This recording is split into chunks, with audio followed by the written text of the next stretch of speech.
Hello students, welcome back to the channel. आज की video में एमपी पटवारी परीक्षा 2017 के 12 दिसंबर के फर्स्ट शिफ्ट के क्वेश्चन नंबर 35 से 40 तक सॉल्व करेंगे। इसके पहले 9th, 10th और 11 दिसंबर के कंप्लीट मैथ्स के क्वेश्चन चैनल पे ऑलरेडी अपलोडेड है, तो आप जाके एक बार ज़रूर देखिएगा। ओके, बढ़ते हैं आज के पहले क्वेश्चन की ओर। पहला क्वेश्चन है आज का,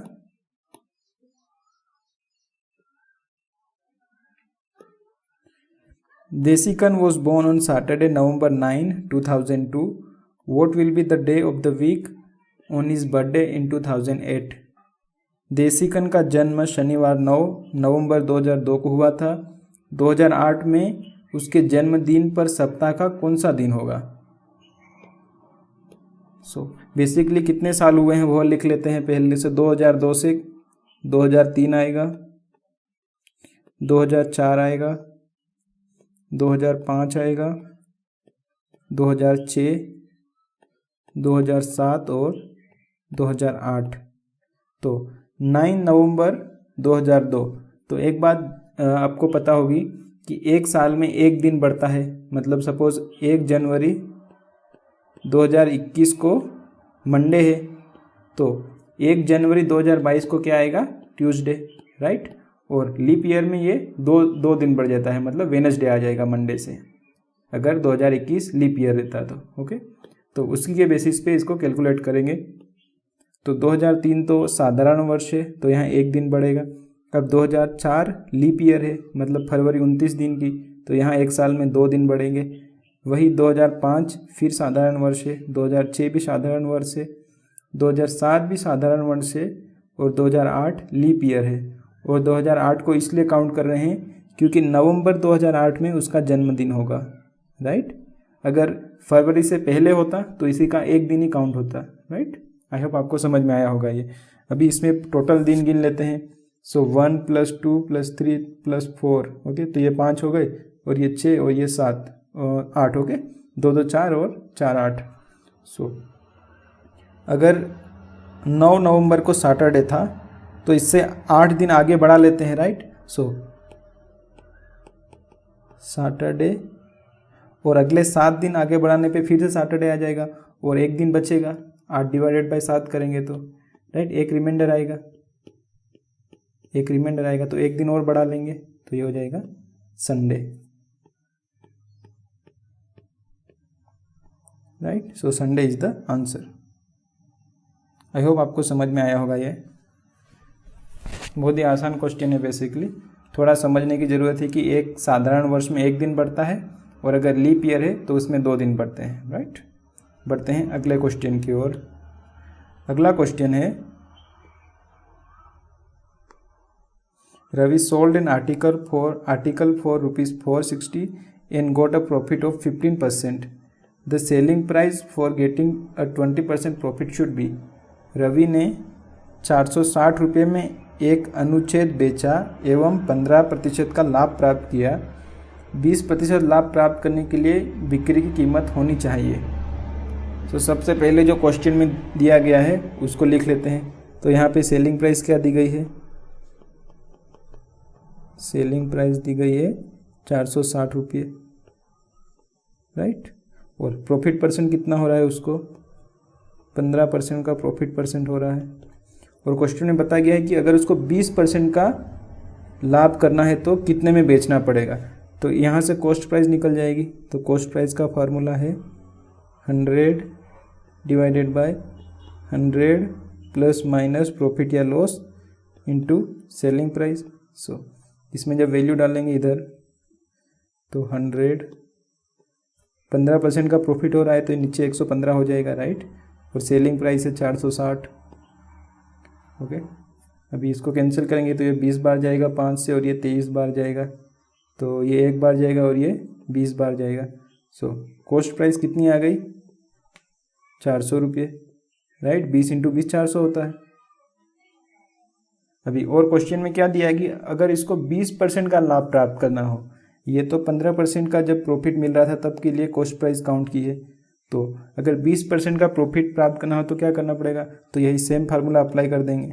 तो यहाँ पे अभी कॉस्ट प्राइस मिल गई है अपन को, तो कॉस्ट प्राइस 400 रुपये है इज इक्वल टू 100 अपॉन, अभी 20% का लाभ कमाना है तो यहाँ पे 120 हो जाएगा, और सेलिंग प्राइस अपन को पता नहीं है और वही निकालना है कि उसकी सेलिंग प्राइस कितनी होगी अगर 20% का लाभ कमा रहा है तो इसको सोल्व कर देंगे आसानी से। सिंपल इक्वेशन है ये हो जाएगा 400, ये मल्टीप्लिकेशन में ये, तो ये डिवीजन में चला जाएगा तो ये हो जाएगा 120/100 इज इक्वल टू SP। ठीक है, ये जो नंबर है ये गुणा में है तो इधर आ जाके भाग में चला जाएगा, तो जब भाग में लिखेंगे तो 120 ऊपर चला जाएगा और 100 नीचे आ जाएगा, राइट। सो 0 से 0 कैंसिल हो जाएगा और बचेगा 4 गुणित 120 जो कि है 480, और वही पूछा गया था कि सेलिंग प्राइस कितनी है, तो SP है 480 में अगर वो बेचेगा तो उसको 20% का लाभ होगा। ओके, आई होप आपको समझ में आया होगा। बढ़ते हैं अगले क्वेश्चन की ओर। अगला क्वेश्चन है, if the sum of two numbers is 35 and the larger one is 21 more than the smaller one, then the larger number is. यदि दो संख्याओं का योगफल 35 है और दीर्घतर संख्या लघुतर संख्या से 21 अधिक है तो दीर्घतर संख्या क्या है, मतलब बड़ी वाली संख्या क्या है। तो दो नंबर मान लेते हैं, एक नंबर को x मान लेते हैं और दूसरा नंबर क्या बताया गया है कि 21 बड़ा है छोटे नंबर से, तो x और x + 21। ठीक है, ये दो नंबर हो गए और इनका योग कितना है 35 है, राइट। तो इसको सोल्व कर लेते हैं, ये हो जाएगा 2x, सॉरी यहाँ पे 21 है, + 21 is equal to 35। 2x is equal to 35 minus 21, इसको इधर सोल्व कर लेंगे तो ये हो जाएगा x is equal to 35 minus 21 upon 2, तो x की वैल्यू क्या आ जाएगी 14/2 जो कि है 7। अभी क्वेश्चन में क्या पूछा गया है कि बड़े वाले संख्या ज्ञात करना है, राइट। तो ये x की वैल्यू तो छोटी वाली संख्या की वैल्यू है, तो बड़ी वाली संख्या क्या है x + 21।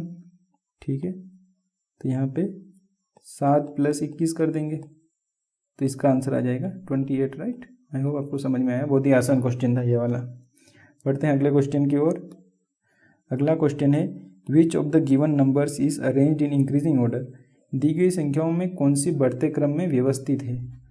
तो इन संख्याओं का बेसिकली सभी जगह सेम संख्याएं हैं, राइट, खाली अरेंजमेंट अलग अलग है।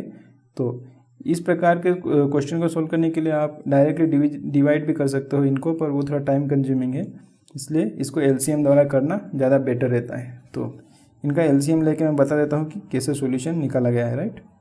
सो 1/5, 1/4, 1/3 और 1/2 का LCM निकाल लेते हैं। तो इनका LCM कितना आ जाएगा 60 LCM आ जाएगा, राइट। तो 5 कितनी बार जाएगा 12, 4 जाएगा 20 बार, 3 जाएगा 4 जाएगा 15 बार, 4 जाएगा 15 बार और 3 जाएगा 20 बार और 2 जाएगा 30 बार। तो यहाँ से जो पूछा वही पता चल गया है कि इंक्रीजिंग ऑर्डर या बढ़ते क्रम में, राइट। तो अगर इसी ऑर्डर में ये जमा रहेंगे तो ही बढ़ते क्रम में आएंगे, क्योंकि पहले 12 आ रहा है, फिर 15 आ रहा है, फिर 20 आ रहा है और फिर 30 आ रहा है। बाकी इधर तो सब अलग अलग दिया गया है, राइट। और इसको आप डायरेक्ट डिवीजन करके भी सोल्व कर सकते हो, वो भी सिंपल है। बाकी ये थोड़ा और बेटर है कि आप LCM द्वारा करो, राइट। बढ़ते हैं अगले क्वेश्चन की ओर। अगला क्वेश्चन है the square root of 17.859076 up to 3 places of decimal is. दशमलव के 3 संख्याओं तक 17.85, 90 और 76 का वर्गमूल है। सो बेसिकली इसको डिवीजन मेथड से करना पड़ेगा, तो मैं इसको यहाँ पे सोल्व कर रहा हूँ क्योंकि थोड़ा लंबा जाएगा डिवीजन मेथड। सो 1 सेकेंड, राइट। तो संख्या है 17.85, 90 और 76। तो इसको डिवीजन मेथड से आराम से रूट इसका निकाल सकते हैं, राइट। वर्गमूल निकालने के लिए इसको इसी मेथड से सोल्व करना रहता है बेसिकली। So sorry 1 second.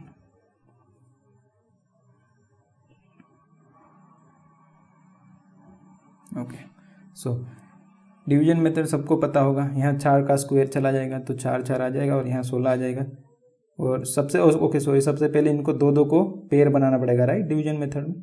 तो दो दो की पेयर बना देंगे।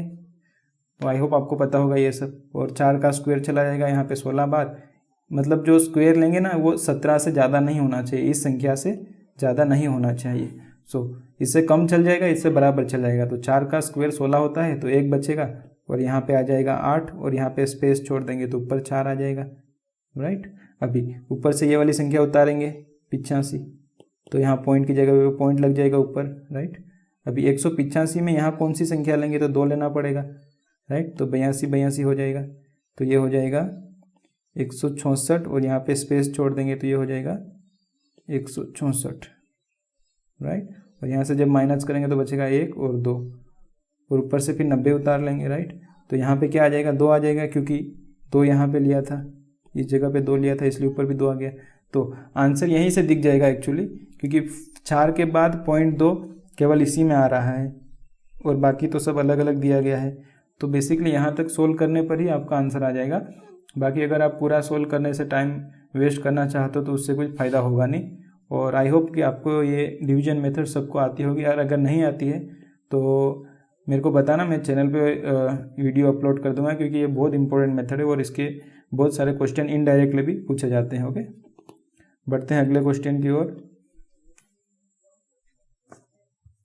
अगला क्वेश्चन है the least perfect square which is divisible by 3, 4, 5, 6 and 8 is, न्यूनतम पूर्ण वर्ग जो 3, 4, 5, 6 एवं 8 से विभाज्य है।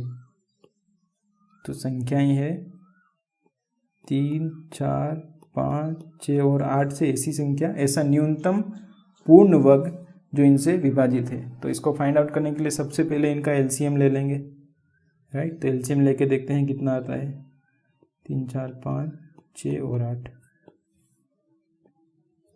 2 से जाएगा 3, 2, 5, 3 और 4, फिर 2 से जाएगा 3, 1, 5, 3 और 2, फिर 2 से जाएगा 3, 1, 5, 3 और 1, और फिर जाएगा 3 और फिर जाएगा 5 से, राइट। तो इनका एलसीएम आया है 2 गुणित 2 गुणित 2 गुणित 3 गुणित 5। इसको मैं रब कर देता हूँ, राइट। तो इनको जोड़ेंगे तो इनको मल्टीप्लाई करेंगे तो कितना आएगा, 2 दूनी 4, 4 दूनी 8, 8 तियाँ 24, 24 पंजे 120, राइट। अभी यहाँ पे एक बात देखनी जरूरी है कि हर एक डिजिट के 2-2 पेयर बनना चाहिए, जब भी ये एक परफेक्ट स्क्वायर जाके बनेगा और वो इनकी न्यूनतम पूर्ण वर्ग होगी, राइट। तो यहाँ पे 2 का तो एक पेयर है, बाकी 1, 2 ऐसे ही है और 1, 3 भी ऐसे ही है और 1, 5 भी ऐसे है। मतलब अगर अपन इसको ऐसा लिख दें, 2 फिर 2 गुणित 2 फिर 3 गुणित 3 और फिर 5 गुणित 5, तो इसका जो भी वैल्यू आएगा वो न्यूनतम पूर्ण वर्ग होगा, राइट। आई होप आपको समझ में आया होगा मैंने अभी क्या किया। मतलब इन सभी संख्याओं का बेसिकली एक पेयर बनाना है, राइट। तो इनको जब पूरे को मल्टीप्लाई करेंगे तो आंसर आएगा 3600, राइट। और यही आंसर दिया गया है, आप मल्टीप्लाई करके देख सकते हो। इसका आंसर जरूर 3600 आएगा। और इसको सोल्व करने का बेसिकली यही तरीका है कि संख्याओं का एलसीएम ले लो और जो एलसीएम के बाद जो संख्याएं पेयर नहीं बना रही है उनको एक एक पेयर बना दो और उनका मल्टीप्लिकेशन कर दो, तो वो न्यूनतम वर्ग दे देगा, राइट। आई होप आपको समझ में आया होगा। वीडियो अच्छा लगा हो तो सब्सक्राइब जरूर करना। Thank you guys.